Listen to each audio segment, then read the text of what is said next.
मेरी आप लोगों से अपील है कि आप लोग अपना एक एक का बर्थ सर्टिफिकेट बनाइए और अगर 10th क्लास की मार्कशीट है तो उसको तैयार रखिए। अगर कास्ट सर्टिफिकेट है उसको तैयार रखिए, अगर नहीं है तो बनवाइए। पासपोर्ट नहीं है तो बनवाइए। अगर कोई रिटायर्ड पेंशनर है तो जो पेंशन का ऑर्डर मिलता है उसको उठाकर रखिए।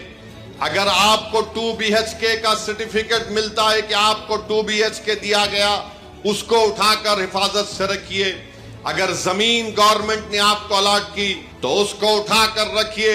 अगर आप गवर्नमेंट के मुलाजिम हैं या थे, उसका ID कार्ड उठाकर रखिए कि अब जब इंटेंसिव रिवीजन हो रहा है तो इलेक्शन कमीशन ने जो हिदायतें BLOs को दी है बिहार में, उसमें यह कहा गया कि अगर इलियास साहब के घर पर कोई 3 मरतबा BLO चला जाएगा और 3 मरतबा किसी जायज वजह से इलियास साहब अपने घर पर मुकीम नहीं होंगे तो BLO उसकी इत्तला ERO को और AERO को देगा और ये AERO और ERO को इख्तियार हासिल है कि वो 1955 के सिटीजनशिप एक्ट के तहत उन तमाम ओहदेदारों को इत्तला देना कि इलियास साहब शायद भारत के नागरिक नहीं है।